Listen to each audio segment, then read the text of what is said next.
Susan, open up YouTube and see if I went to the right place. And you can Yeah, see the link I'm there. gonna do that. Okay, I've just set it up right now. okay. Susan, open up YouTube and there we go. Hey, Jeff. Just in case you didn't hear me the first Hey, time. Joe. Don't be doing that. That was bad. No, I'm Don't not. even joke about it. Spent the whole week working on it, so should be Uh, Saturday. yeah, live and in person. I see. Okay, we're good. Uh, We are live and in person, so I guess we'll get rolling. We are so, happening. so where's the YouTube link? Uh, Just for fun. we can. I can share it. I see it on my Zoom screen. There's a link at the top of the Zoom screen.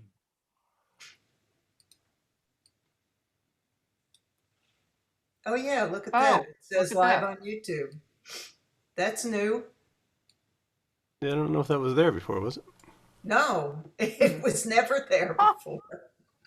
Here it is, in case you want it. You were right. Those little Zoom people are working like crazy all the time, Pretty writing new code. Ah, You can copy the link. Oh. ah.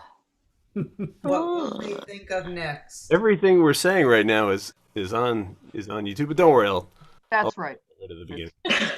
I think that just makes everybody, know it's real, and people crave the real. That's true. Very true. That's what they say anyway. All right, so I am going to play A Prairie Home Companion with Garrison Keillor, June 18th, 2016, with Joe Newberry. Joe, what's the name of this piece? This is a piece called Reminiscent. The first stanza was written in 1910 by my grandfather. About 104 years later, we were working on a record, and the producer said, "Man, we need one more song. Need something a little creepy and a little, just a little edgy." And I said, "Well, my grandfather's had this stanza, and it was great, but I don't have any music." And my friend John Shane, who I wrote, was writing the album with, he said, "Well, tell me the words." And he had a melody that fit perfectly. And then I said, "But there's only one stanza." And the producer looked straight at me and said, "Oh, if only there were a songwriter." And so I wrote a second stanza. The second stanza is mine, and I had a great time trying to match grandfather's tone and his use of language, and had a ball doing it. So I have a co-write with SP 104 years apart. Very cool. So this is Reminiscent. Alrighty, I'm going to share my screen. And I'm going to mute Everybody should mute, definitely.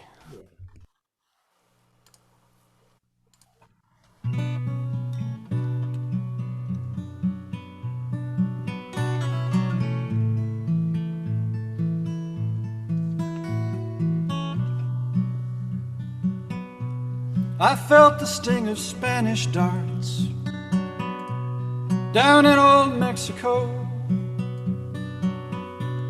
I know the pain of bullets hot as through the flesh they go. I've ridden through the ice and snow out on the western plain. Felt my blood turn chill and cold beneath the icy rain.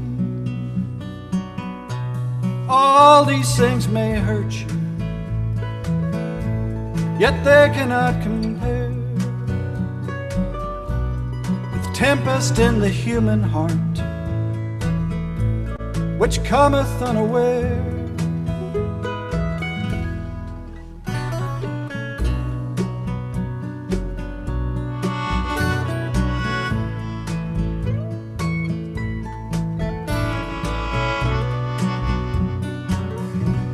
I've heard the hiss of bad men's knives down in old Arkansas, and howls of the Indian tribes in many a lonely draw. I've watched steam rise the lowland by the river's muddy shore, watch death welcome foes and friends through his eternal door. All these things may scar you, yet none can leave a mark. Like hearing I have been untrue, as a whisper in the dark.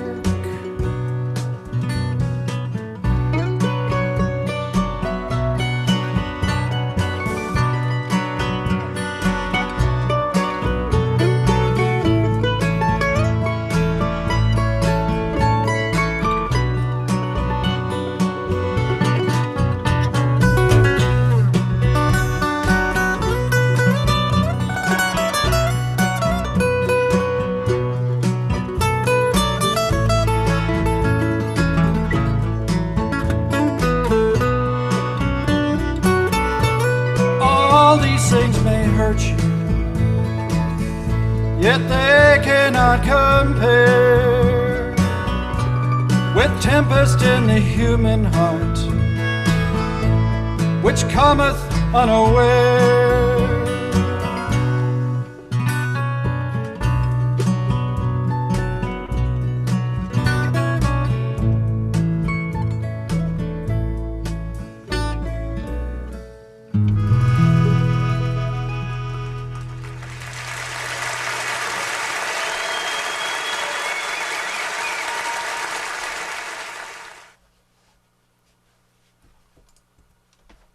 Very nice. Well, there you have it. So, good.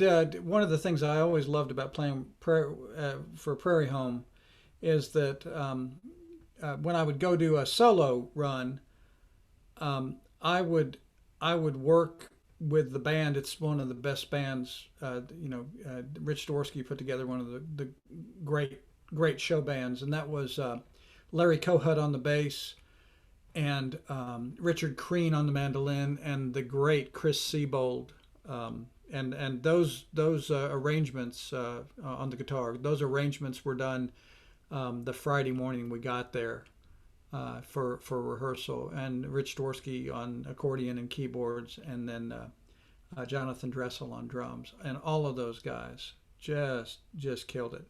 So it was really neat to put all that together. And speaking in guitar speak, I chose to use bare hand. I did not use any pick because I wanted to have that sound, that be able to dig in with my thumb and my fingers and not have any sound of any plectrum. And then Siebold, when he took his break, it was great. He said, "Well, what do you want? What do you want? What feel do you want?" And I said, "Marty Robbins." And he nailed it on that sort of, that real flashy plectrum work, and sort of a Spanish feel that Marty Robbins did in the late 50s, early 60s. That was the sound of his guitar playing. So that was a fun one to start with. Thanks for putting that up, Bill. Well, hey everybody, hey guitarists. I was thinking about going around and just I like taking sort of the tenor of the group and find out what how long folks have been playing, if they use thumb pick, bare hand, flat pick, and also let you know that this is going to be sort of a survey course of the way I approach playing guitar for songwriting, also for backup guitar and lead guitar, and also some tips about gear, and then want to hear from you, and then I'll learn just as much as you will. So I'm going to interrupt just quickly, and of course, Liz, you want to do your Suffolk County spiel? Hello, hi everyone. I'm Liz. I'm the executive director of BACA, Babylon Citizens Council on the Arts. I'd just like to thank Suffolk County. Funding for the Long Island Bluegrass Festival is provided by Suffolk County. So thank you to the Suffolk County Department of Economic Development and Planning. for working with Baca to make this year's festival possible through the 2020 Suffolk County Omnibus Grant. And Baca's programs are also made possible in part with public funds from National Endowment for the Arts, New York State Council on the Arts, the Town of Babylon Local Development Corporation, the Lindenhurst Business Improvement District, and from membership and private contributions. Thanks for joining us, and thank you, Joe, for being here. Of course. All right. So, without further ado, Joe Newberry, everybody. Hello. Well, Hello. Hey, Joe. Hi. I'm glad that Liz talked about the people that made it possible for us to be here. You know, the tagline for the National Endowment really is true. A great nation deserves great art, and that's a wonderful thing that they do to fund things just like this. Also, Suffolk County and also the state of New York. So, hey, iPad 2. Unmute, Gene, and tell me how long you've been playing and what kind of guitar you've been playing lately. I got my first guitar when I was 19. That's about 55, 56 years ago. I don't know. I'm 74, so you do the math. Yeah. I started out with a simple nylon string guitar. And then about 20 years ago, I bought a Martin D35. And I also have a little Taylor GS Mini that I play with that I like. Now, when are you doing mostly boom and chuck? Do you do some finger picking? What do you I do mostly finger picking, what I call Travis picking, and some strumming. I do mostly chords. I'm not much into the jazzy thing. Yeah, but I can do finger picking. Yes. Oh, cool. Cool. Yep. Well, we might do one, and I might get you up the neck a little. Oh. Okay. Oh. Oh. Ooh, it's that kind of night. But just like last week when I was talking about banjo, I think that if we can all get set in the knowledge that you can be just as happy doing this.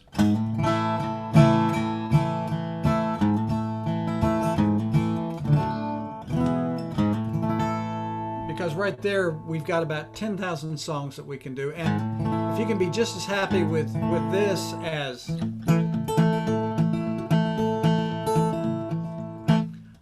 then we're going to be doing all right.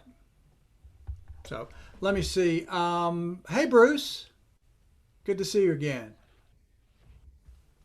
Hello there. How you doing? I'm doing good. What guitar style are you bringing to us? Are you doing lots of different styles? Yeah, a little bit. I play, most of the last quite a few years. I'm playing mostly bluegrass and fiddle tunes and stuff oriented along that line. I started playing when I was a teenager,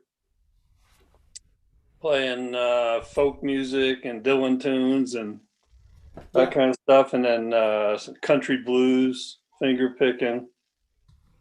And but I've played mostly guitar, bluegrass guitar, the last 40 some years probably. So lots of G position with capo work.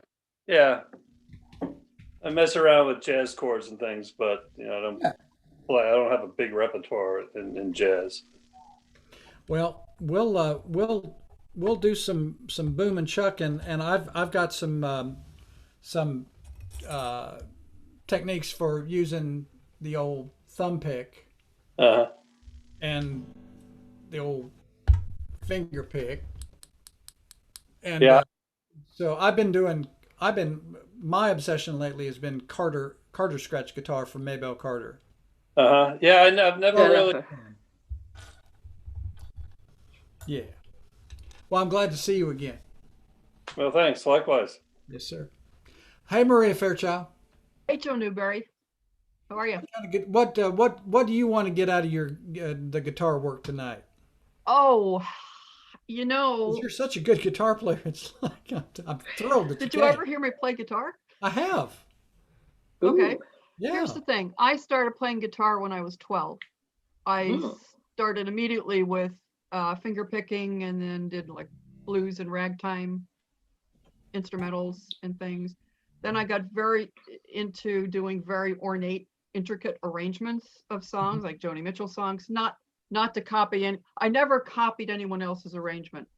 I always did my own arrangement, Your own but I thing. put a lot of work into it. And then I started playing out and brought out the banjo. And because most people around here hadn't seen a banjo, they kept requesting it.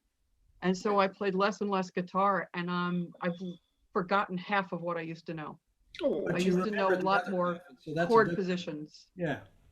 Um, So do you like playing with a plectrum as well? Do you use a flat? I do for, yeah, I'll do that for rhythmy things. I've never got very good at picking out some like melody notes for a break. I could do it a little, but I Yeah. haven't tried that lately. And I used to play with a thumb pick, and I don't usually do that unless it's maybe a situation where I think volume might be an issue, and I'll use the thumb pick for that. But I don't like using finger picks because I don't like the sound, that metallic sound. Plus, I can't then brush up. I like to have the freedom to Well, up pick or brush down. what I do, because Maybelle, when she would do her the Carter scratch, she would take the finger pick and she would come up and go down. So she would do.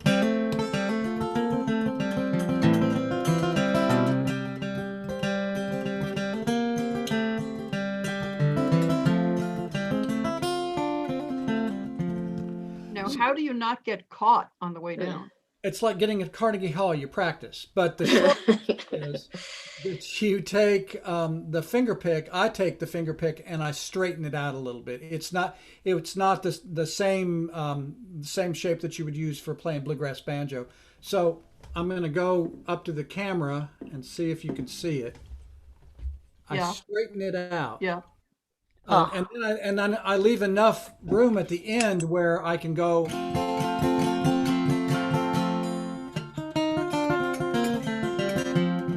And I was telling Bill before, I've been working on Wayne Henderson picking, which Wayne exemplifies playing the guitar the way you figure out how to play the guitar. Wayne uses all three fingers with finger picks, but it sounds like he's flat picking. It's mind blowing. And my little version is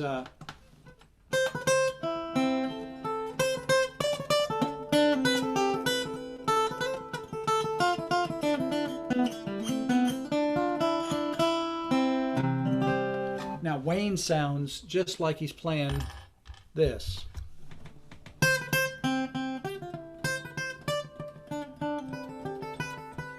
So there's lots of stuff for me that's been good for me for the pandemic, is practicing stuff like that. Okay. But we'll see if we can get you maybe make a return to the thumb pick.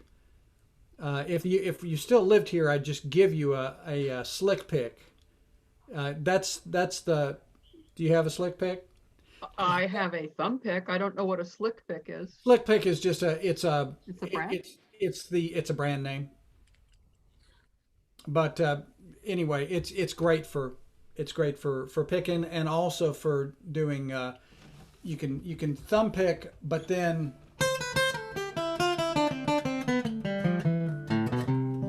Okay, so when you're coming up, if you have a thumb pick on and you're coming up on the string, I found I had to squeeze it hard so that it wouldn't slip, it wouldn't rotate on my thumb. I put the thumb pick behind my cuticle. It goes nowhere. Okay, because it's really tight. Oh, that's tight, yeah. Yeah. Yeah. So. Okay. All right. Okay. Well, hey Frank, you're very patient, and then Jeff's somewhere here too. So, Frank, how are you doing? All right, yourself? I'm doing all right. I see a bunch of guitars in the background and like a holder for your cases. It tells me that you've been playing a while. Hi. Yeah, Hello. a few years. Are you here for me? No, Uh-oh. Hey, Gene? Gene, maybe Gene? maybe mute. If we're picking you up and it's going to your camera. So, There you go. okay, sorry. That's all right. Oh, Go ahead, Frank. yeah, I've been playing, I guess, 41 years. Oh man, cool.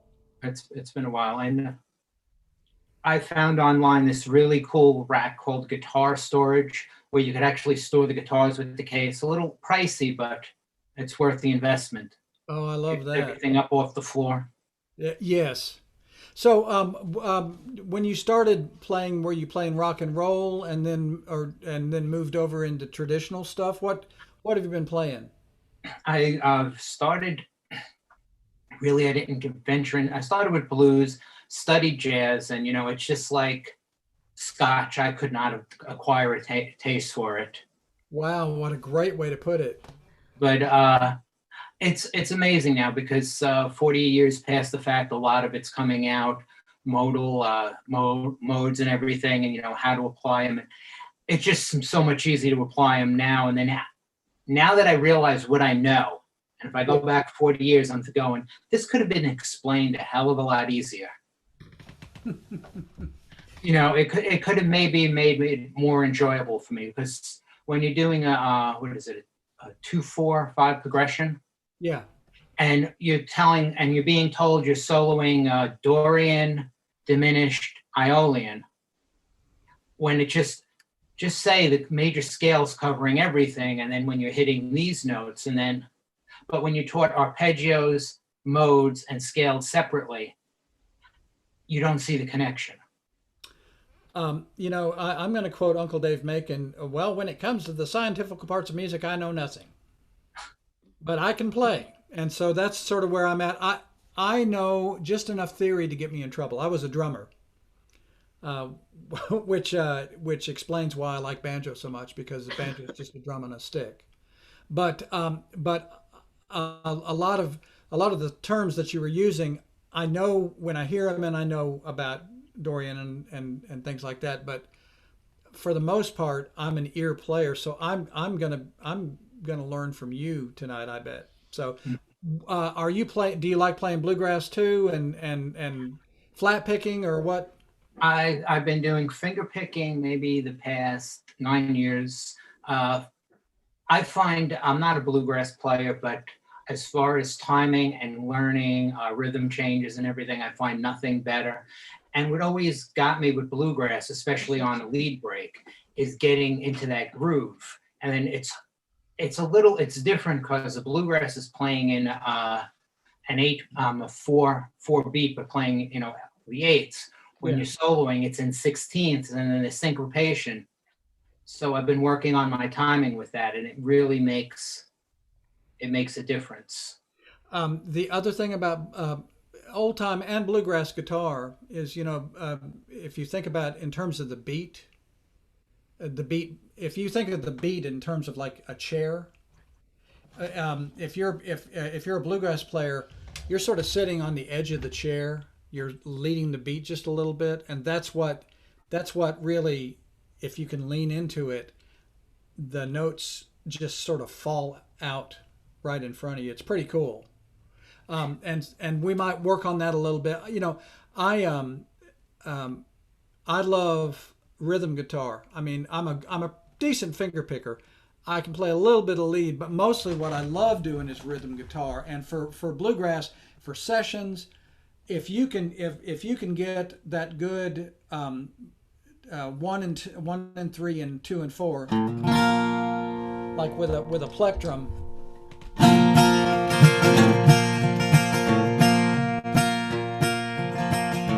There's a whole lot of good that can come out of that. Now I love playing with Compton, and I love playing with my friends that do all that lead work. But if I had to, I do a show when I'm doing a show by myself, nice and full, a little bit ringy. In a church on Sunday morning, son of man, welcome there.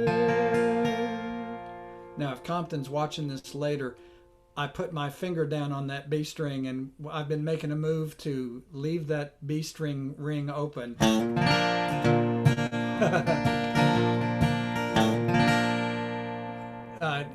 It's almost like a divide of players that all do that closed. But more traditional style players, they tend to having that open B string. I'm glad you're here, and I like your t-shirt a lot, by the way. Oh, thanks. Is Jeff Chumley in the house? Yes, he is. Folks, this is Jeff Chumley. He lives in West Virginia, used to live in Maryland. He and his wife moved about a year ago. Jeff makes some of the finest guitars you've ever seen. Do you have one of your guitars with you, Jeff? Yeah, I don't know if oh boy, what you can see. Oh, it's beautiful. It's really.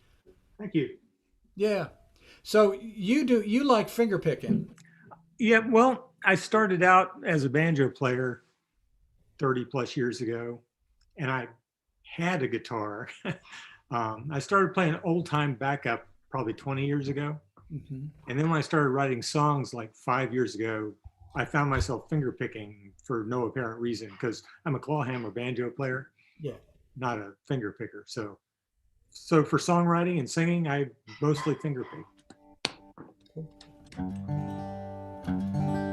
Well, I was wondering. Well, we're all going to have to mute except for me. What I was going to do right now is just to sort of get you into the feel of that. What I was when I was talking with Frank about the feeling of that, of how that 1 and 3 and 2 and 4 really match up. And I've gone to G no capo. So everybody make sure they're muted. And I'm gonna let the B string ring free.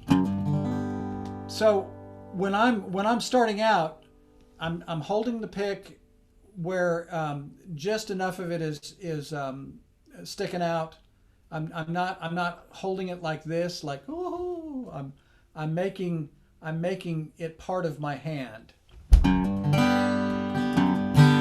So when I'm playing, and I'm gonna see if I can put it on speaker view so I can get a good glimpse of what I'm doing. Speaker view. All right.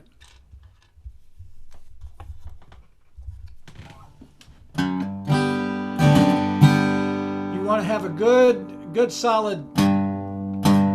Try just that. Don't hit any other string. And for your second strum, the strum. You want that 2 and that 4 to be nice and solid. Now you can approach it a couple of ways. You can approach it where you're hitting it where it's a quick motion across those strings. Or you can give a little more loving to it on the way down. Hear the difference? That second way is great for waltzes too. So let's play just the G chord, so you're not worrying about anything else. Let's just play it what I want you to do is I want you to play that 2 and the 4 hard. I want you to hit it.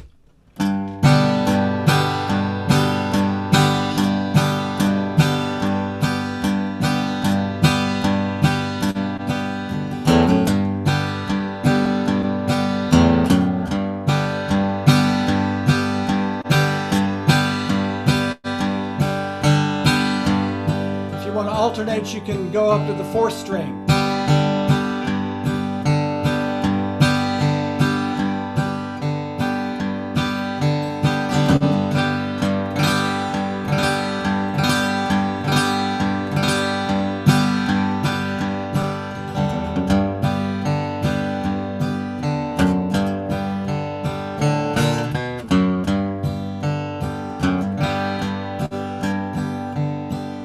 More minutes. All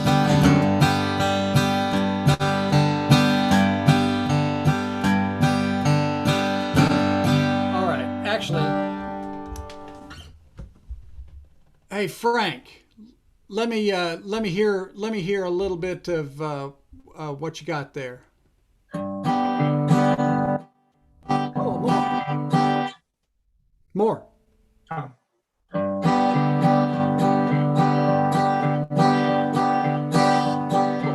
So your one and your three is great. I want you to give me a little bit more bite on the two and the four.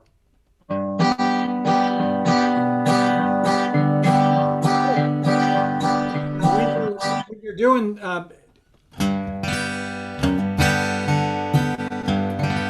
I'd like you to now try doing a little bit more of a ring through. So on the two, it would be more of a caress. Yeah. And in the bluegrass world, we've got that, and sometimes we just do a little, just a little walk up. Last week I talked about the notion of the platform, Frank, for playing banjo, but there's also the platform model you can use for guitar as well, and that is that if you're playing whatever in time and space that fits, you can put it in. So this is the, and that's where the G run fits in. It's where a walk up.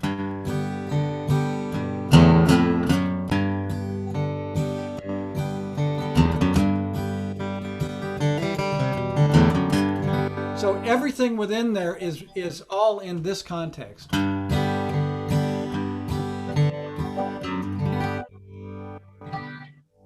Cool. Gene, how you doing over there, Gene? I'm all right.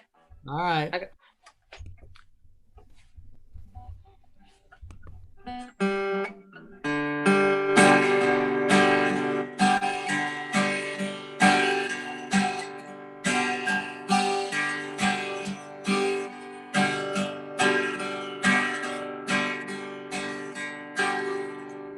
Need a little more oomph. That makes me so happy. I wasn't ready for you to quit. Oh. Do a little bit more.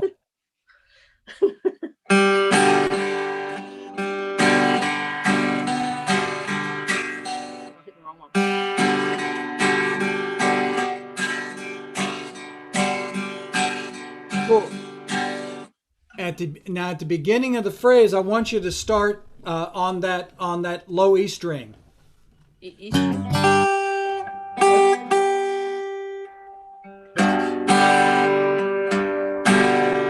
Just the beginning. That's what I'm doing right there. Yeah. Try going to a C chord, and then you'd start on the 5 string, and then alternate to the 6 string.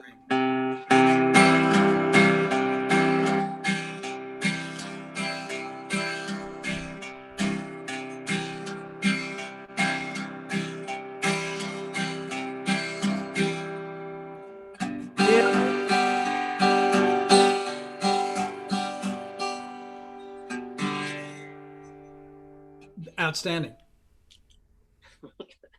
Oh, Frank, you weren't with us last week, so one thing about me, I love to chat, and I love to, I'm an easygoing guy. When I say something about music, if I say you're doing great, I'm not shining you at all. Music's too important to BS on. So you sounded great, and Gene, you sounded great. Thanks.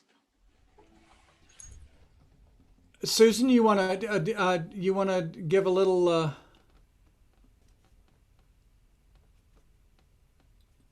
There you are. There you are. Sure.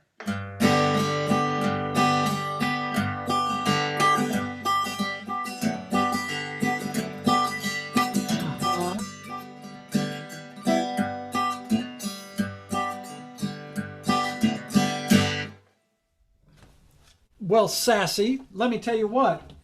every teacher wants to hear a student do the next thing that they were going to talk about, and you just did. And that is, instead of just the straight 1, 3, 2, 4, which is great, you were putting a little extra oomph in.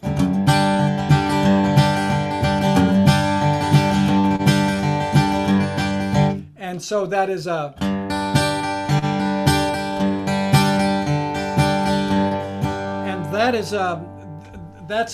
a sort of a Jimmy Martin feel. I was born in the Southland some 20 odd years ago. Ran away for the first time. I was only 4 years old. I'm a freeborn man. I will tell you that the greatest rhythm guitar lesson I ever heard was about 11 seconds on the Second Circle album from Jimmy Martin. They were trying to set, you know, that great song, the Grand Ole Opry song, that starts out the Circle album, Circle Be Unbroken album. They were trying to set the tempo, and they couldn't get it. They couldn't get the groove, and you could hear Jimmy Martin getting a little ill with it. And finally, he said, "It's this right here." And rockets went off, because that is the feel and the drive for it. And Susan, you had that going on, so that's cool. I do a few Jimmy Martin songs. Awesome. Bruce, you got a guitar. I mean, I should probably be taking the lesson from you.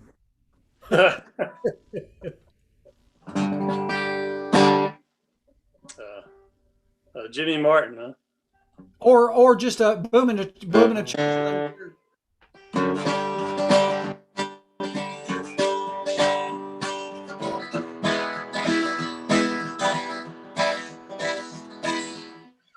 That kind of thing. Mighty fine. Now, what kind of plectrum are you using?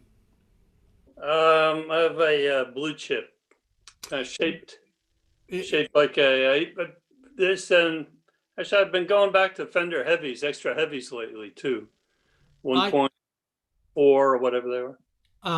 For years, I used a green Ernie Ball, and now I use a Delrin 1.14. And they're slick and they move around just right in my hand. But I always do. I have small hands and I cannot use the big ovals. I use those for mandolin. Yeah, and that's what Compton uses is those big triangular things. I do a teardrop, and I love these. For one, my old eyes, when I drop them on the floor, and I will, I can see them on a stage. That's a good point. Now, the best pick I've got, this is a tortoiseshell that Frank Sullivan made. And it's almost like driving a really fast sports car. It's almost too much pick for me, because it's like I pop the clutch and I don't know exactly. I know how to make this talk. I'm still learning here, but it feels so good.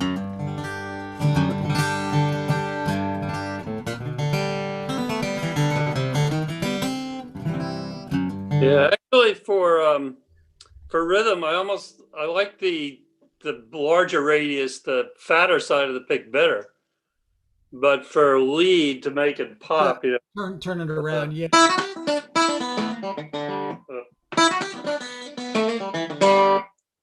To really get that, the pointy part works better. But for rhythm, it gives it a fatter sound, I think, if you use the bigger corner. But it's hard to rotate it around and switch back and forth while you're playing. Yeah, Frank's picks are all the same width, and so that's not an option for me. And so I've been investigating different ways of holding it. Uh-huh. You know, uh, when Compton holds his pick, he holds it where he's got his thumb. Yeah, looks like he has a fist. Yeah. Yeah. When I play guitar, I've taken because I wear my index finger out, which tells me that when I play, I drag with my index finger when I play. So I wear a little fake fingernail when I play, because that way I can banjo on it too. So that's the thing about guitar players and banjo players. I love nerding out on stuff like that. Yeah, I scrape up the last knuckle on my middle finger a lot of times, just from dragging my absolutely bare finger across the strings. That's right. Maria Fairchild, you've got what finger picky thing are you? Yeah, Bruce, you sound great. You sound great. Nice. So I'm trying to do some flat picking stuff with you, right? Because that's my weaker point. Yeah, give that a try just so I can hear your booming Okay. your chuck. So I forgot to say that I've done a lot of flat picking for rhythm in contradance bands, but it's almost always on jigs because I'm less inclined to play banjo on jigs. Yeah. So when it comes to 2/4, I feel pretty clumsy, especially getting those notes in between the downbeat. Bring your camera down a little bit so I can see your guitar. Perf. Okay. So. All right.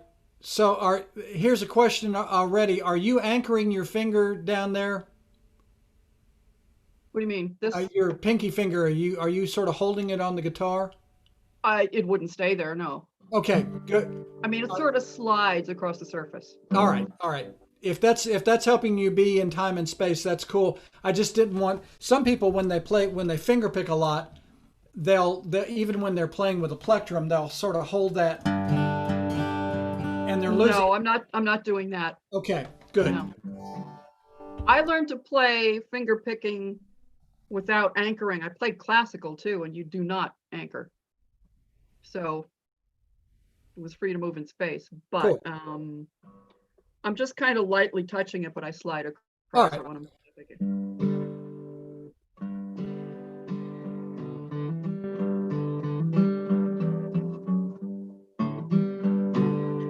If I want to do the shorter strokes in between, that's when I feel like it's too heavy. All right, so the Lord made about 6 billion different hands, as we pointed out last week.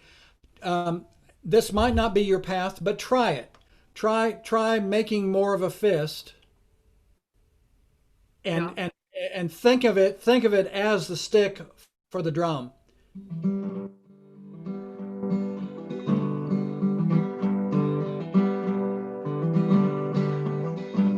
Cool. And for right now, don't worry about any sort of fancy thing. I want to hear just the.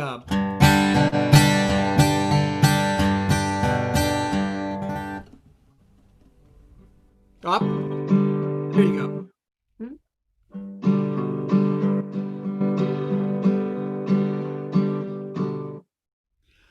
I'll tell you what, you'd be right there at a session, pal. You just picking along. That's good. That's good. 1 and 3 and 2 and 4. Okay. Now,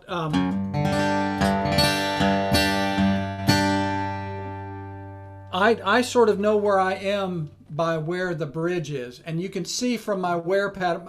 This wear pattern shows up on every guitar that I have. This mostly comes from Carter scratch, but really the scratch and Carter scratch. I tend to play below the sound hole. If I go over the sound hole,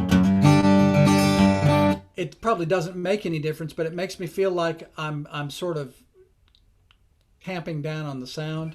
So That's something to investigate, is going a little bit below.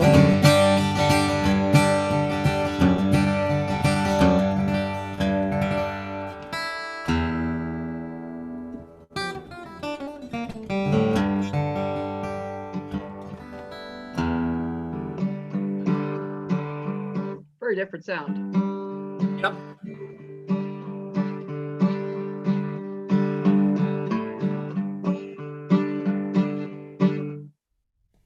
That sounds good. Okay. Cool. Now, I said Jeff Chumley, and he's got an actual, oh my God, he's got a flat pick in his hand. Yes, can you hear me? I can. Yes. Well, like I said, I most of my guitar until the last 5 years or so has been old time backup. So I do use one of these. Yeah, cool.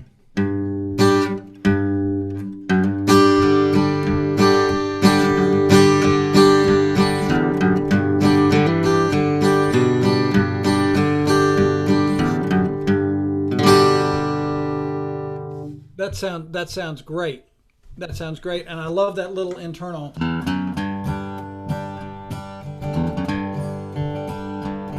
So within that G chord, I love playing. There's a tune called Mississippi Breakdown that I play with Compton, and it's only in G. It goes nowhere else. Yeah. And it's so much fun because it gives you all the different things.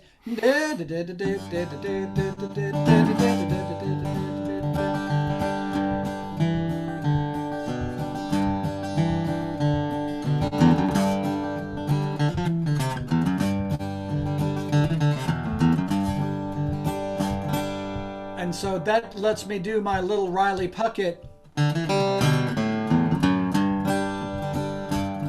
licks. So guitarists that you, for backup certainly, Riley Puckett from the Skillet Liquor Band is great. Doing booming runs in often a different key than the tune is in, but it works somehow. Jimmy Martin for rhythm guitar.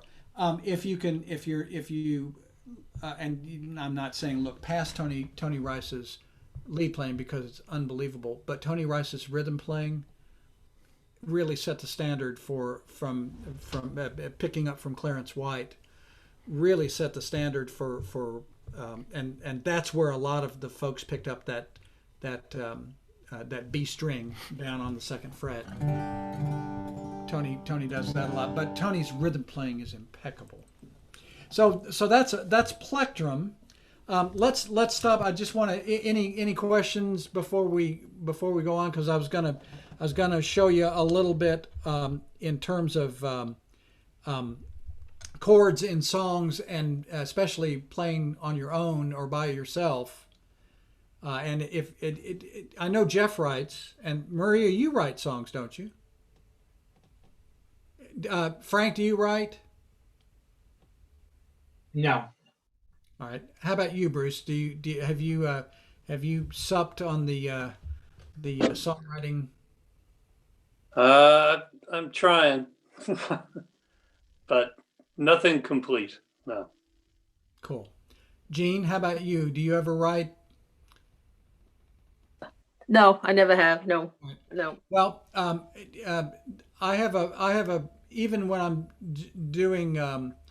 doing songs that other people have written, I'll invert some chords, or I'll play a different little chord, and it just makes it can add a little bit, especially if you're playing on your own. So, but any questions about plectrums or anything like that before we sort of take a turn around to?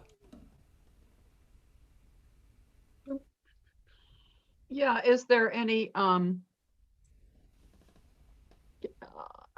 I would like to lighten up my when I'm doing the faster beats in between the,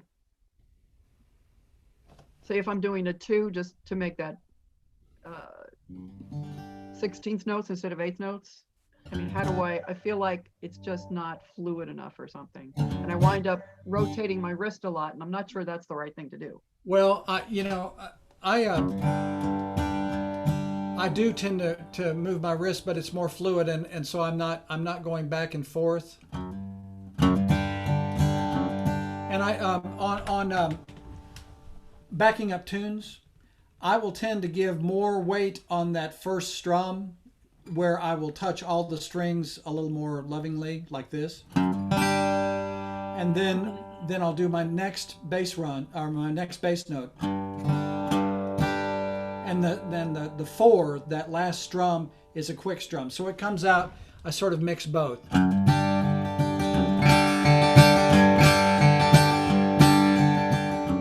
But sometimes I do everything straight and choppy. A lot of that is how the tune feels to me and how the other players want me to play. I tend, when I play with Compton, I tend to play very straightforward, and I don't put a bunch of, because that's getting in his turf and getting in his territory. And what I want to do is I want to be this. If I'm playing rhythm guitar, I just want to be that, and sort of be the support.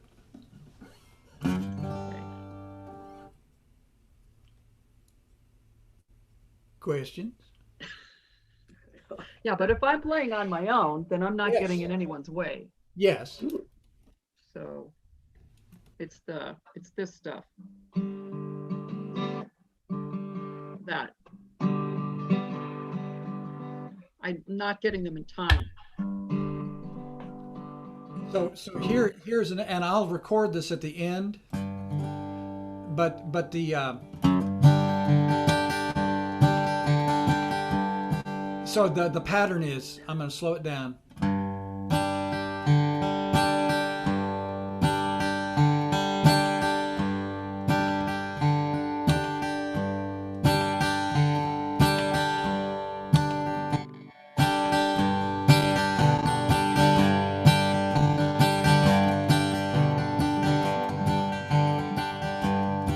Felt myself drool a little bit because I could do that for an hour.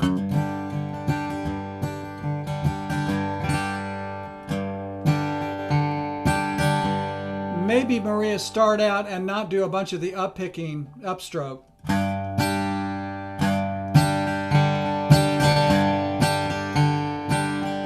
Not do a double, just do a single.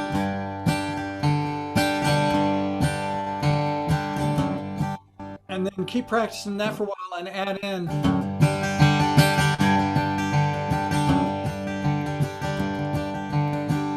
And then if you're playing sort of like raggy stuff, that's where you can do that strum from the get-go.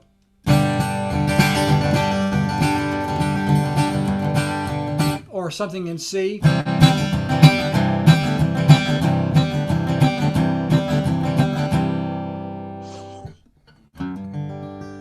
So I'll record both of those if you'd like at the end. Okay. Cool. Frank's working. I see movement up there, Frank. What's going on? Taking the opportunity to see if all the timing I've been working on is actually fitting into what people are playing. Can I hear? Oh, you're muted again. Since I've been working on my timing, right, I haven't had the opportunity to play with anybody. So since somebody's playing in the background, I'm trying to. I see. Well, that is actually a beautiful thing about Zoom, is that we can play. And usually I have a no noodling policy in anything I do, but Zoom actually, that's a positive that's come out of Zoom, is that people can play while I'm playing, and y'all can play as hard as you want, and I don't have to look up and go. See, I always found that if somebody's showing me something and my hands are on the string and I could play it, I'm feeling it out and I'm hearing it. If I'm just sitting there listening to it, I guess it's like taking a lecture and taking notes. Yeah. No, I like the idea. That's the downside of Zoom, is that I can't hear you while you're playing with me. So I guess I'll just play and I'll look, and if I see you smiling, then I know that you're getting it. Shall we talk a little bit about the thumb pick? have a thumb pick. The thumb pick. Does everybody have a thumb pick? I know Jeff's got I have to his. get a thumb. Yeah. I got one. Let me go get one. So, I started playing guitar when I was 14. I'm 63 now, so I'm closing in on playing guitar. I should be a lot better than I am because I've been doing it a long time. But my when I started finger picking, I started out doing like Paul Simon stuff. Today, while the blossoms still cling to the vine, and a pattern pick.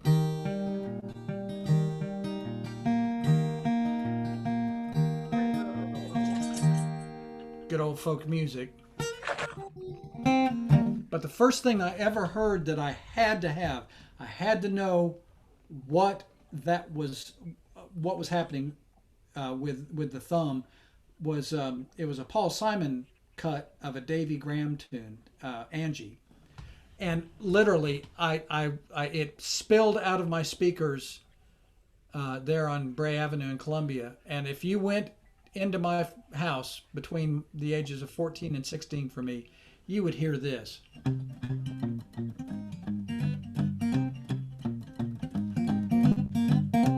Sometimes I would do that for hours.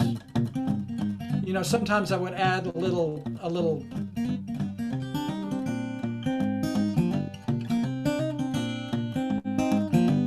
You know, my mother would stand at the foot of the stairs and yell up loving things like, "For the love of God, Love that. play something different." But that is really, it's a lifetime tune. And from there, then I started listening to John Jackson.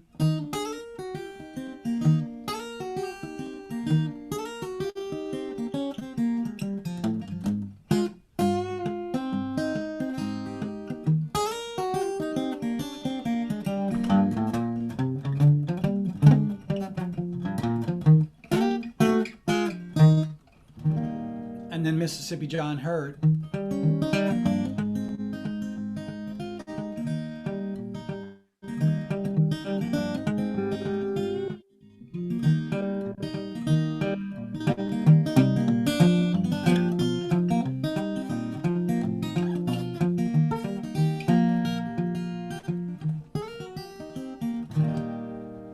And I used to do all that bare thumbed, and it was actually playing with Mike.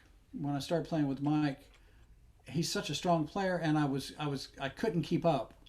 And so a buddy of mine said, try this thumb pick, this slick pick, because it doesn't stick way far down. It just goes a little bit below my thumb. So I'm able to not get it down in amongst the strings. So when I do this pattern,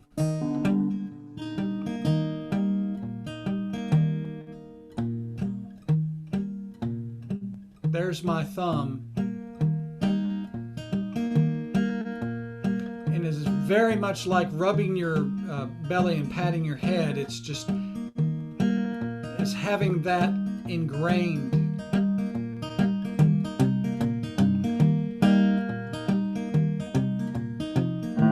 So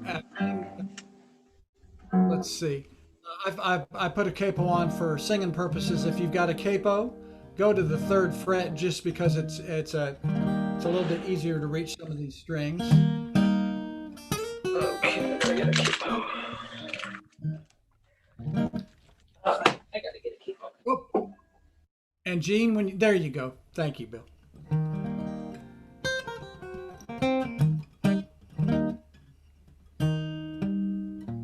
So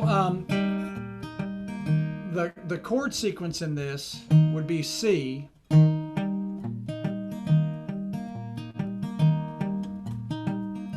then the F. What I do is I do I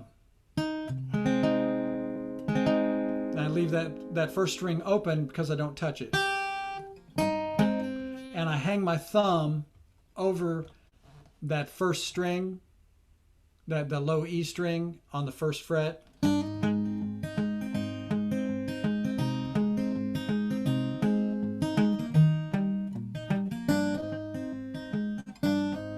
one of the coolest things ever is to just do, you're hammering on actually the whole chord.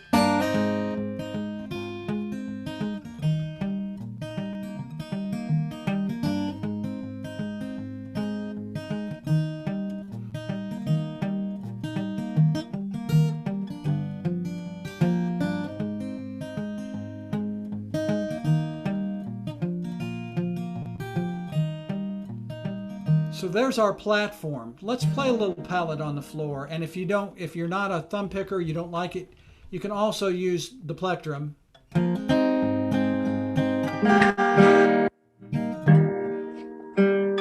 Gene, you need to mute again. Yep, sorry, yeah, I hit it the wrong way. That's all right. If that's the worst thing that happens to us tonight, that's going to be all right. So we'll do a like a 1, 2. We'll start on the C chord, the 1 chord, 2 counts of C and then C7. It would sound like this. And then go right up to that 4 chord, the F chord. Back to the 1, up to the 4.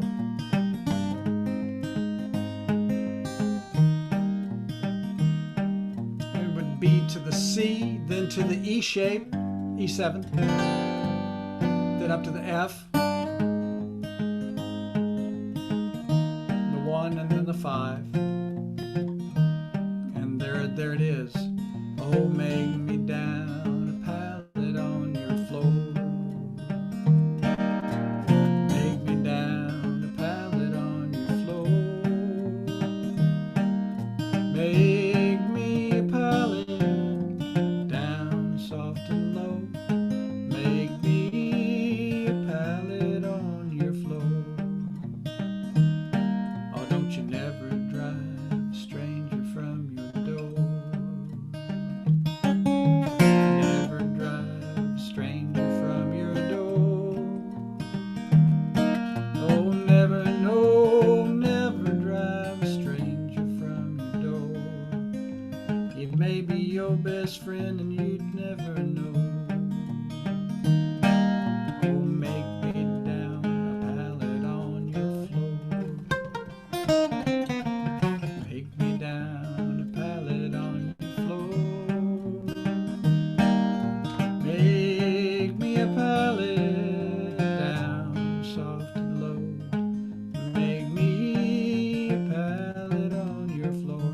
Now, I want y'all to keep playing that, going to those chords, and I'm going to pick out a little bit more of melody notes, and we'll see if I can teach that to you in a bit.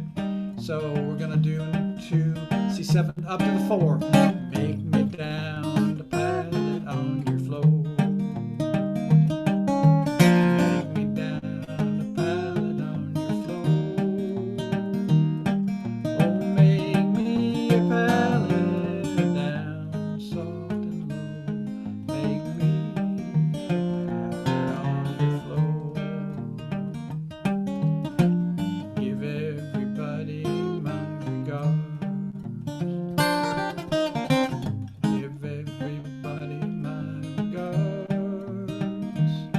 Well, I'm going, Lord, I'm going, even if I have to ride the rods. Give everybody my regards. We'll pick it.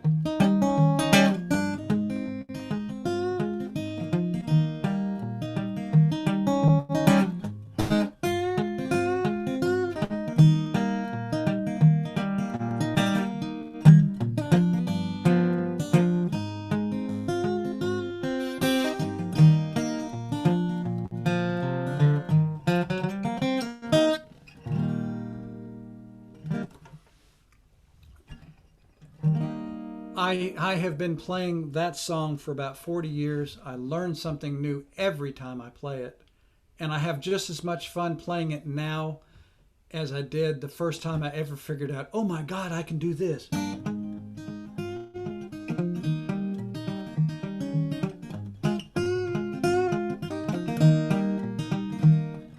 I'm also just as happy to give everybody my regards.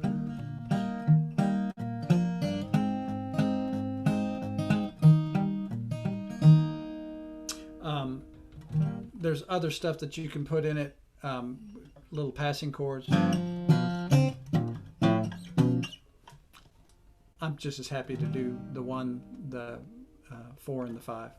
So, Frank, can you pick a little bit of that, or something similar? It doesn't have to be that tune, but.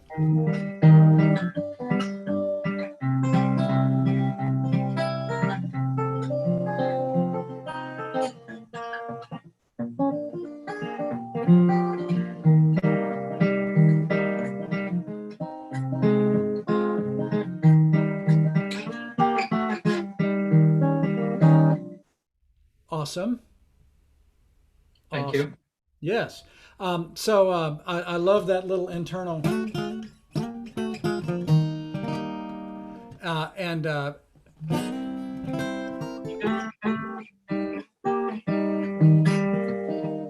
That's down here, a yes. Yorma Kalkinen trick. He adds a lot of little double stops in there. Yep. Well, in Angie, Davy Graham did the same thing, like when in the descending pattern.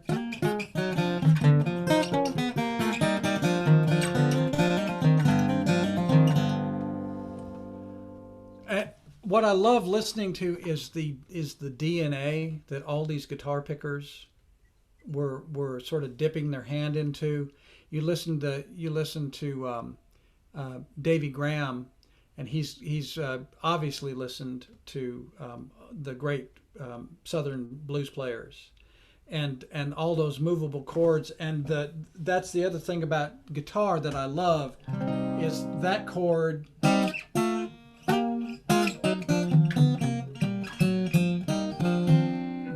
That finger and middle finger can go so many places.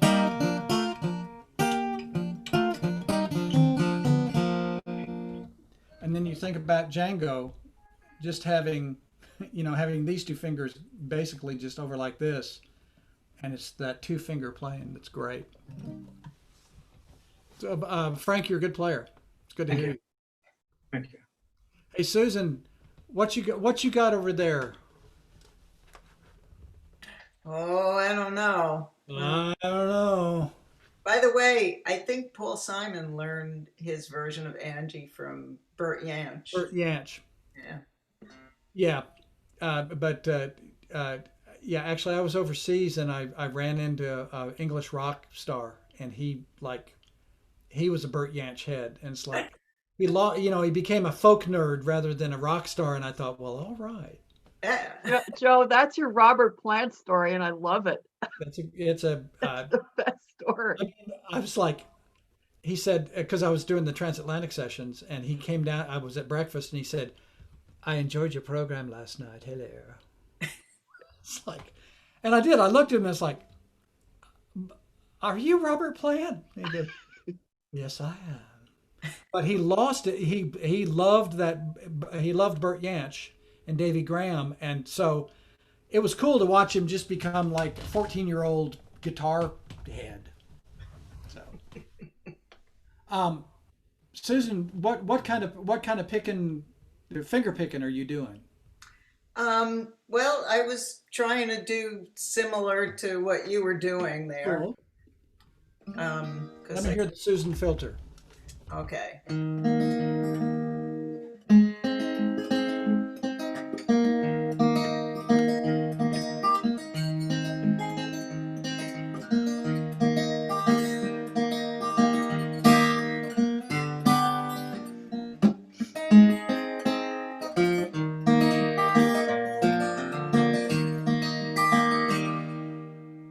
I love. It's a very delicate thing. Bring the camera down just about 4 inches so I could see all of your. There you go. So what I want you to try there, and it might not sound like anything, but I want you to try crimping rather than doing all those little movements with the finger.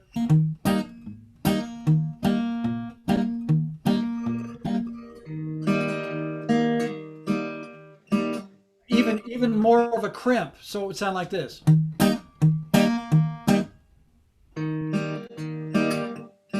But you're damping. I'm right? damping. That's it. I'm not good at damping. You don't have to be perfect. You just have to hear that that's what you're doing. So when you're playing that tune,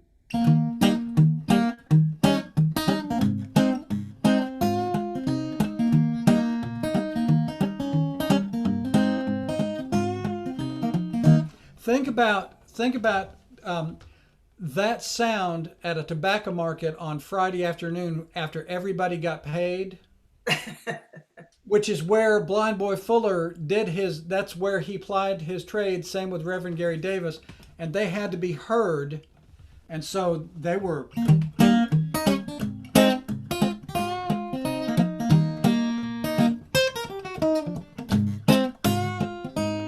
So, but that crimp is really good because it really propels you through the tune. Right. So, Yeah. not thinking too hard, but just try a little bit of that, and it doesn't have to be perfect. I'm not looking for perfection. Well, it won't be. I'm not good at damping.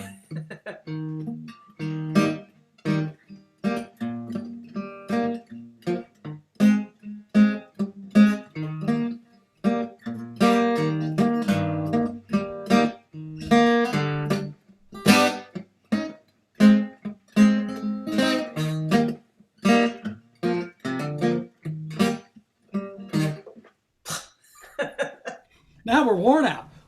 Shake it off. But if you do that for a while it won't be quite so much like taking a hammer and swinging it down at the at the railroad spike. You can lighten up a little bit, but just that feel.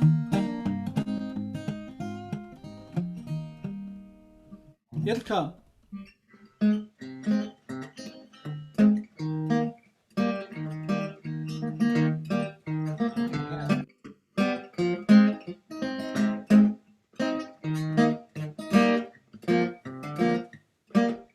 Or something like that.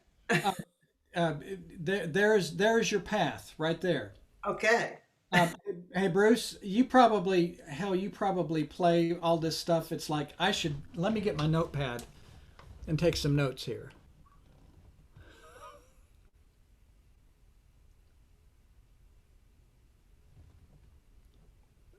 Uh-oh.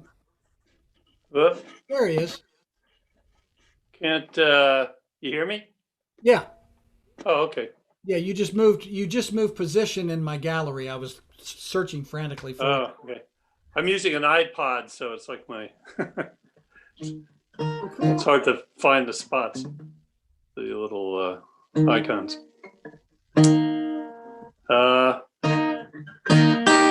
Yeah, I haven't played with bare fingers in a long time. And occasionally I'll play like Scruggs kind of intro type things. I haven't done that much lately though. But these tunes, yeah, this was Mississippi John Hurt, Angie, all those tunes I sort of learned, but not real well.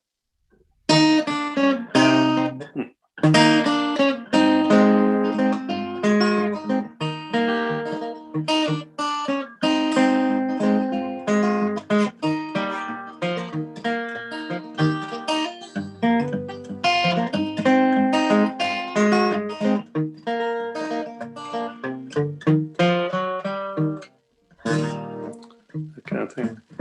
Let me talk about all the stuff that it was so great in that. It's like that descending note. Do that descending note at the head again.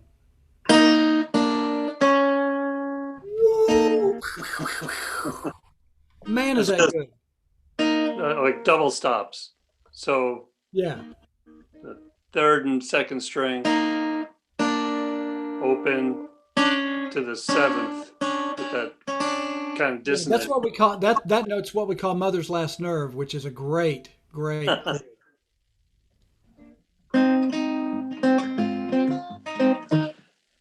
can remember when I was learning bluegrass banjo and I was still at home in high school, and my mother would say, "Don't you know any songs?" I went to Get a lot of last nerves, I guess, from. Yeah, I had a German friend who went to the University of Missouri. He was in graduate school and he loved hillbilly music. You know, I lived at a coffee house and he would come down and he said he called jam sessions jamborees, and he said, "Cho, I would like to go with you to a jamboree." I said, well, "Come on." So we did, and we go way out in the country, and we have a session, and it was great. And we're driving back. It was a moonlit night, and like maybe October, and cool, but really still nice. And I said, "Werner, what did you think?" He said, "I loved it." He said, "But I have a question, Joe." He said, "Why do you just play the one tune?" Because to him, they really did all sound alike. So let me ask a question, Bruce. When you're doing that descending line, can you put in doing that 4-chord and doing the whole chord hammered on? Like, can you incorporate that?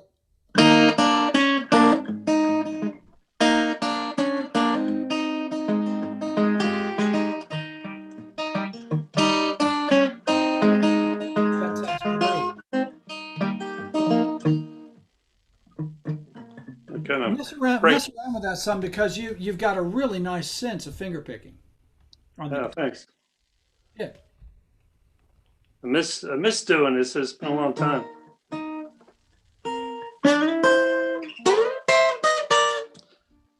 All right. Everybody, Bruce is now gone to us. He's like, let me, Gene, I see you there. And let's see. I'm having a ball. I'm here. Hello. I'm not sure I know that. Can I play something else? Yes. Short answers are best. Yes. I don't like using a pick.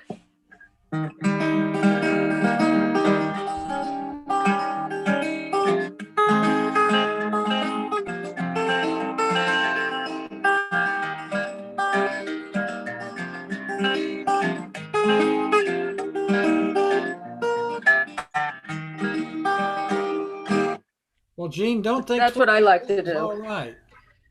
Gene, But don't think twice. Gene, I didn't know you could do that. Well, I can. So I've taken off my thumb. I've taken off my thumb pick, and I'm going to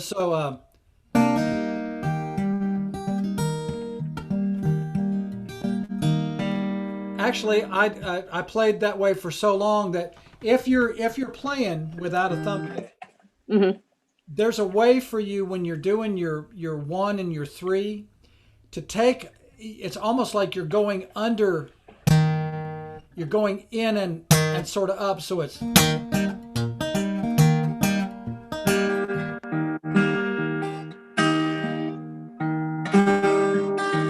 not sure I got that. Do it again.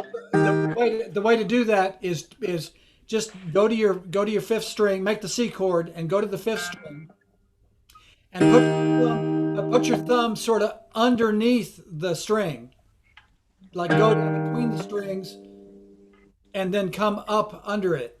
So it would sound like this. That's it. I like that laugh because that meant that you're having fun. And then where do I go from there? So you'll do that. So, on every one of those bass notes, just give it a little extra time. Oh, like 2. I hit it twice then. Actually, you'll start just on the single note. That's it. And then a cramp.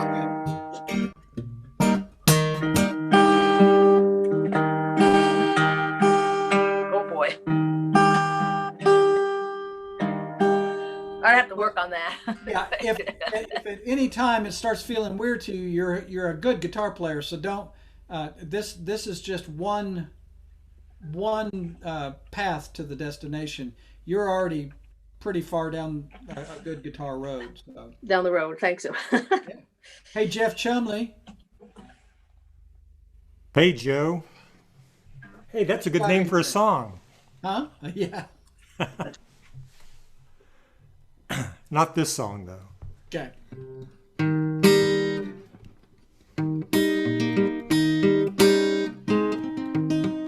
Ah.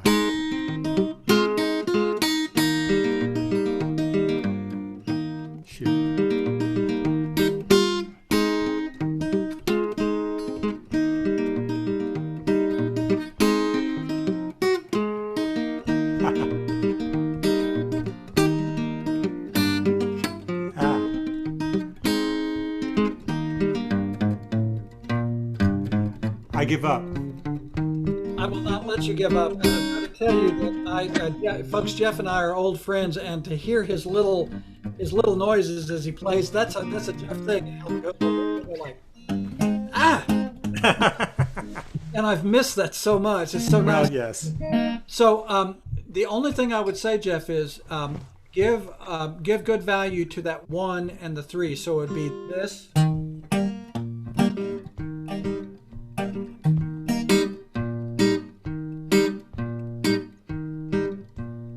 That's it, and you just self-adjusted to make sure that they're both about the same volume, but that I'm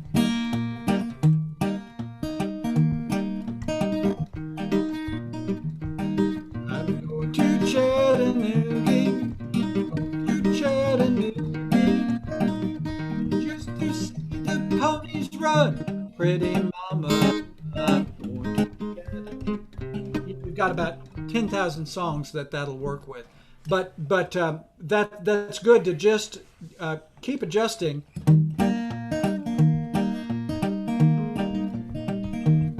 That's great. Let's talk gear for just a minute. Maria, sorry, that was maybe my favorite moment of the night when Maria just went like this. I was raising my hand. No, Maria. Well, okay. Okay. I've never been able to do that thumb wrapping around thing. Yeah.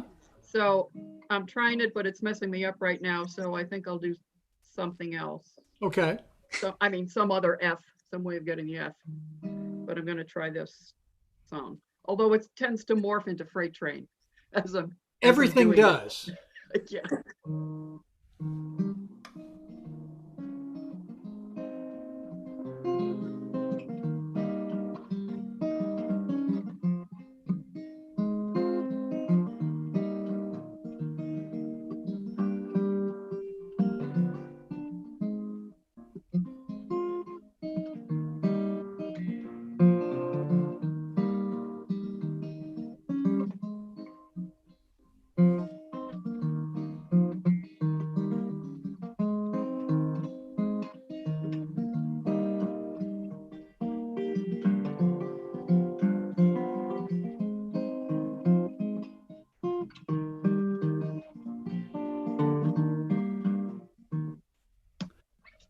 Maria, I think that's perfectly lovely, and you don't have to, you don't have to wrap that thumb.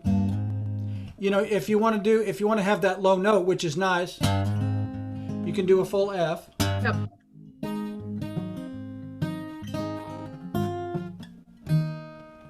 But not a bad idea to keep working on the thumb. It might come out sounding like this. And they're your that's actually a pretty cool sound too. Cool. There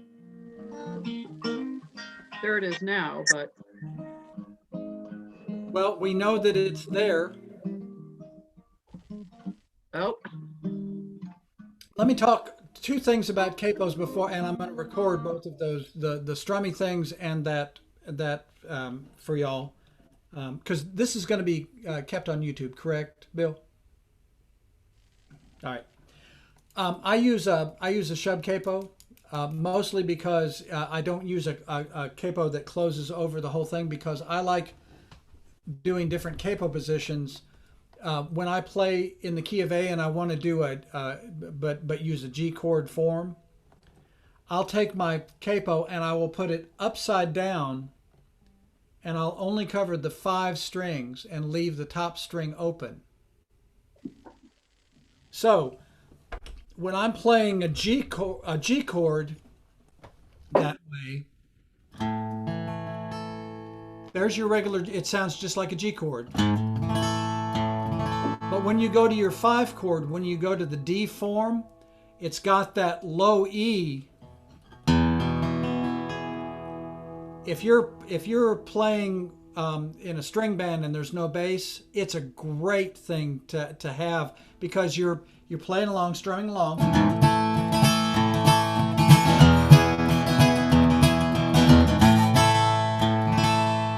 got that. It's also great if you're playing out of D position.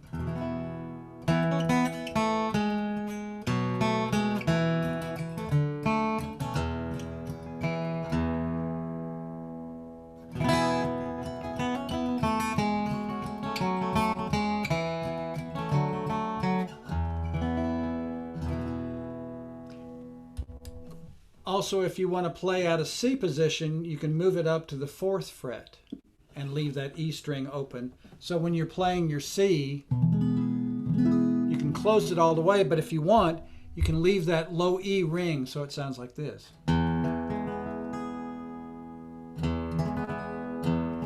But if you do an F chord,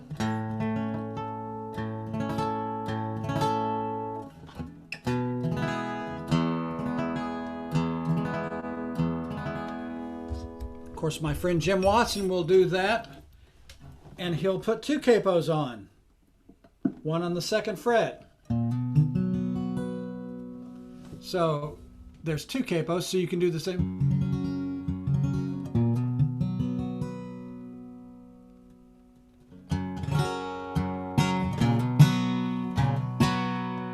It's just a nice little trick to have.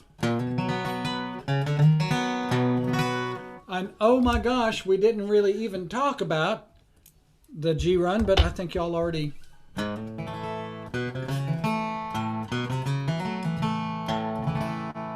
got the full G run. You've got the half G run.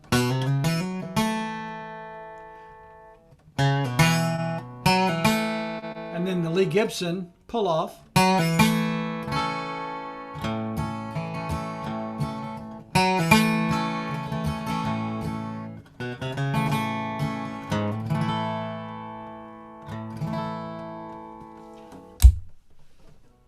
Bill, we're closing in on our time. Do we go? What time do we go till? Do we go to?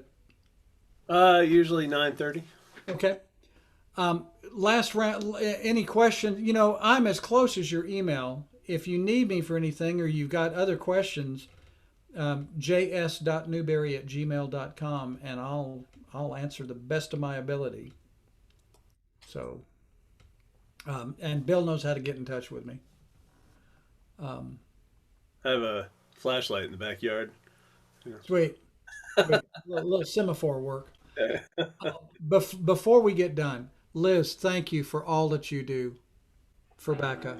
And it's much appreciated. Musicians all around the country know about the Bluegrass Club and BACA and the work that you're doing. And we appreciate it very much. Sean spoke, he texted me, he said he's watching via YouTube, and he didn't have his guitar with him where he was, so. Gotcha. Well, js.newberry@gmail.com. And Liz, keep up the good work. I mean, all arts organizations right now, they're building the boat as the boat floats down the stream. And it's just amazing to me, the work that you do. Thank you very much. And thanks for being here. This was great. Of course. Anything else? Any questions before I record a couple of strums and patterns? Bruce? Did you just show that scratch lick? Oh, the Carter scratch? Yes. Which one shall I do? That's pretty straight.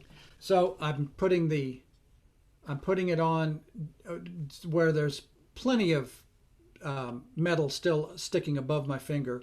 Then I take and I put the thumb pick back of my cuticle. And so let me get where you can see both. It's thumb based.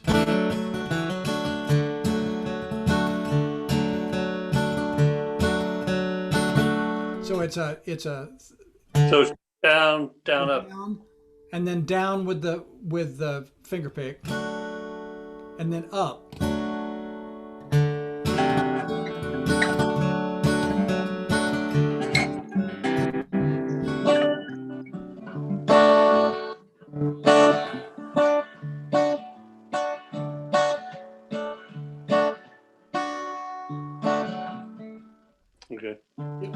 So when Maybell would play,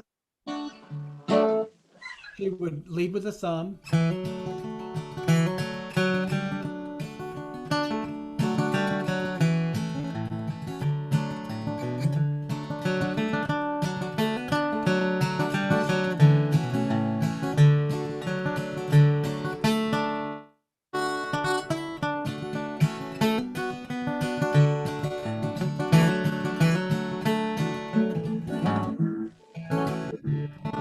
Now there are some great videos of Maybell playing where you can act, occasionally the camera person will cut over to somebody else, and I'm screaming through time and space from 65 years, put the camera on Maybell, because they're showing like the Flatt and Scruggs over there just doing like, and Maybell's over here going like.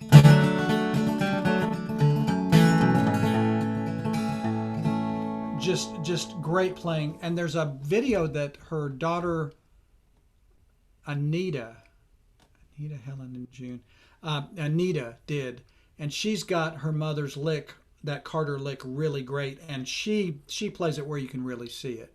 And if you send me an email, I'll find the links and I'll send them to you.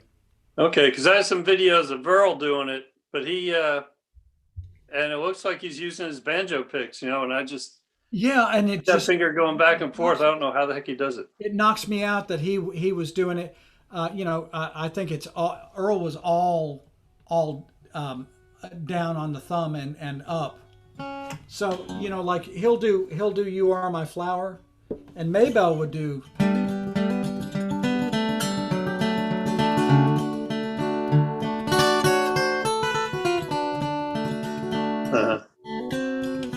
But Earl, I think, is doing mostly like Earl Scruggs, putting down the banjo and picking up the guitar.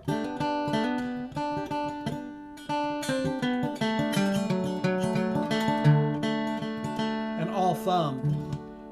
But it's a great style to have. That's what I do at sessions. I tend to not take my banjo out at sessions anymore. Usually a lot of banjo players, and I'll just sit in the back and I'll just do.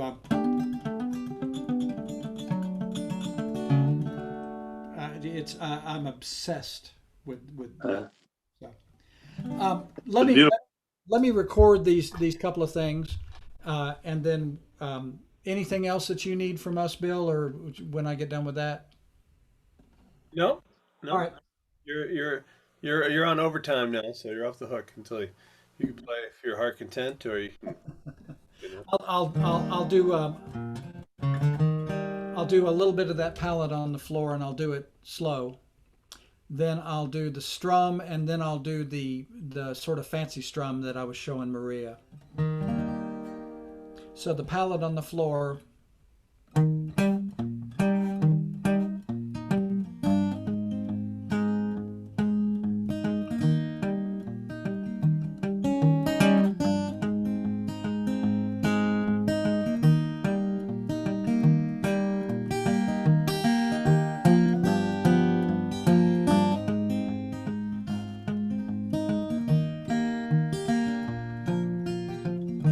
I'll add a little bit more.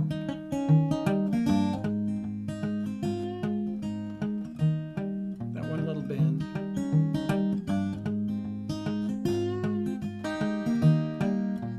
Maybe a little walk.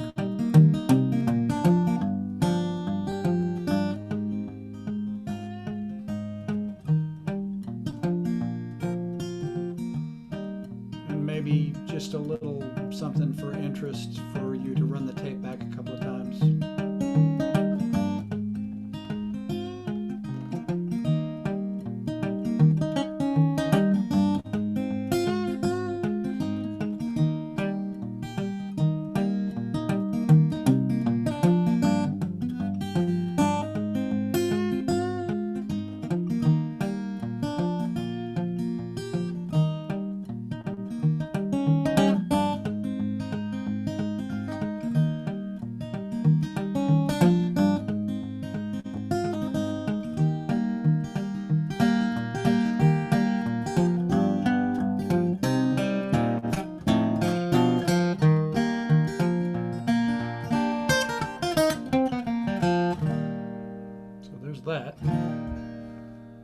Now, strummy strum.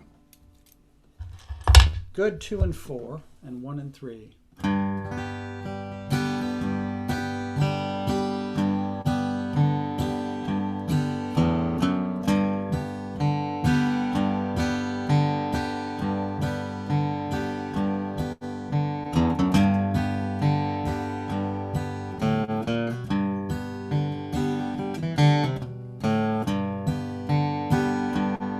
Nice, strong 2 and 4, 1 and 3. A little more emphasis on the 2 strum.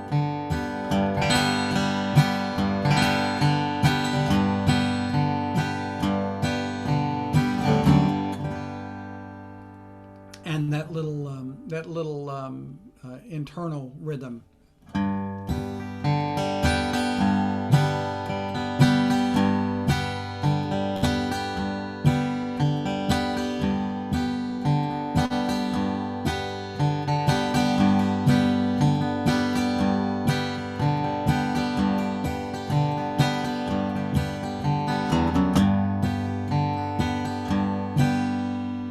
Now done every time, it would be this.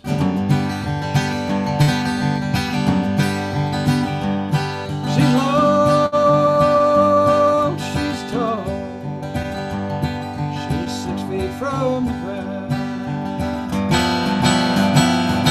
She's long, she's tall, she's 6 feet from the ground. She's telling me she ain't no hand-me-down. Oh, lay-oh, lay-oh, lay-oh.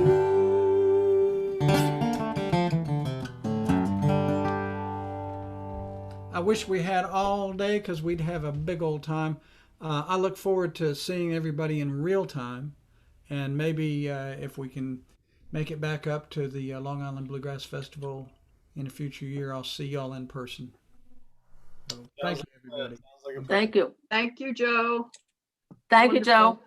Thank you, Joe. Thank Joe. Good night. Be careful out Thanks, there. Joe. Good to see you. Thanks, Joe. Feel free to share it. Share the link on YouTube there. I'll get some grease for my chair next time. Thank you. Y'all be careful out there. All right. Thanks a lot, Joe. Good night, everybody. Bye. Good night, Marie. I'll talk to you. Night, Jane. Bye-bye. Bye-bye. Good night. Good night. Bill, thanks. Good night, everyone.